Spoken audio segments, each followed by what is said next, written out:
છે એવું તું સ્ટેટસ લેવલ કર છે નોમ બનાયું છે એવું તું સ્ટેટસ લેવલ કર છે કે નહીં કરી હકો તમે લ્યા કોઈ ઓવરટેક અમે આયા છીએ હવે માર્કેટ કરશું હેક હું આવું તાણ તાર બદલી દેવો પડે ટ્રેક તમે થોડી રાહ જોજો રિટર્ન કરશું અમે બે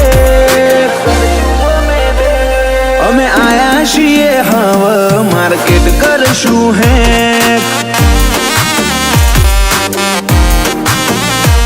નથી લઈ ફરતા જોડે અમે બંધ